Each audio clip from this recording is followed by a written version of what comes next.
in 1993. Morcelli at 344.39. The American record at 347.69.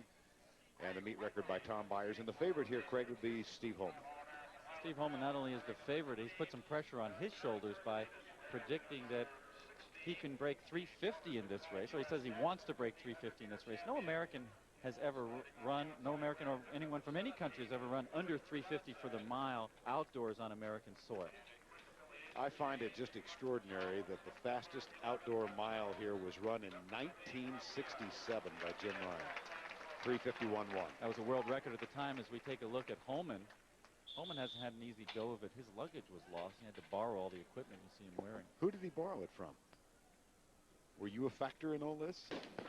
Here's Steve Holman. I think Holman found my clothing a bit wanting. He went elsewhere for his athletic and other haberdashery. That's because you showed up in those 70s clothing. The key to a fast time like the kind that Holman is talking about is to get out early, get out quickly early. We understand number 186, Buck Jones, has volunteered to be the pacemaker. And Buck Jones has taken the lead. And Vern, you mentioned that not since Jim Ryan in 1967 has there been a mile run in the range of 3 minutes and 51 seconds outdoors. Ryan did that in 1967. 3:51.1 was the actual time. Bakersfield, California, the world record at the time. Holman currently running fourth behind Jones, William Kemei, Shannon Lemora running second and third now. 56.6 for the quarter mile, so just the kind of pace needed to get down towards 350. I think it's interesting that Holman didn't just talk about running faster than Ryan has run on American soil. He wanted to go under 350. Holman ran an outstanding race, as we see him on the right of the screen there, at the Penn Relays on a relay, and then came back and in North Carolina lost a race but ran a very fast 3 minutes and 36 seconds for 1,500 meters. There's no doubt he's in shape to run right around 3 minutes and 50 seconds. Buck Jones, the rabbit, continues in the lead. Lemora second, Kemei third, Steve Holman still fourth, and Terrence Herrington currently in the fifth spot. Herrington, several-time American champion, very dangerous finishing kick. He's locked on the inside right now.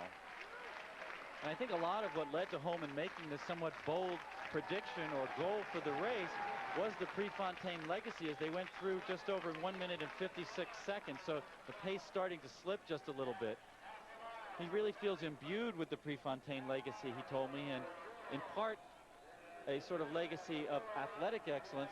Holman himself, though, is the head of the athletes organization within the sport of track and field, sort of also combining that political legacy of Steve Prefontaine's. Steve Holman continues running in the fourth spot. Jones, Lemora wearing number 191. Kemei is third, and then Holman.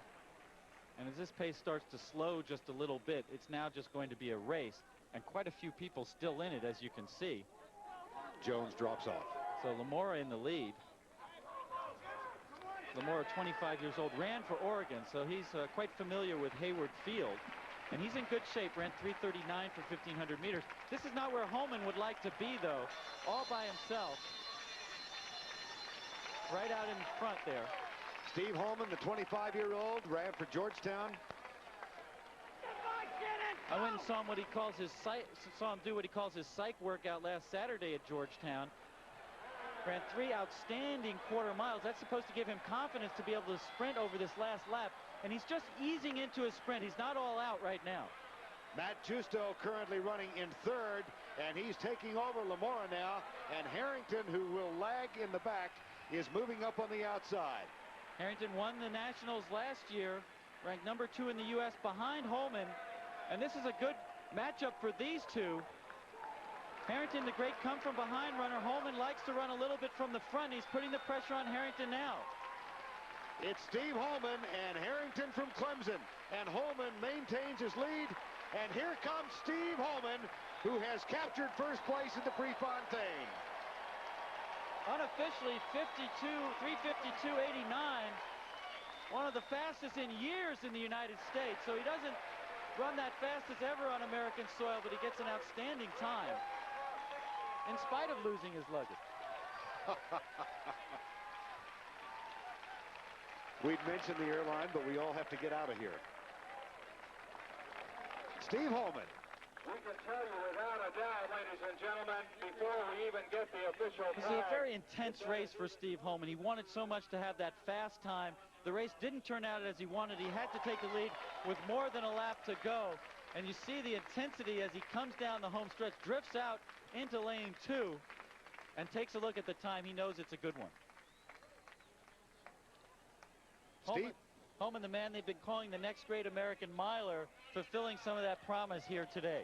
And a young man who at some point in his life has aspirations of law school, but they put on hold for the moment. Steve Holman, the winner. And a moment ago, Jackie Joyner making her first attempt at 5:10 3/4. Let's see how she did. Michael?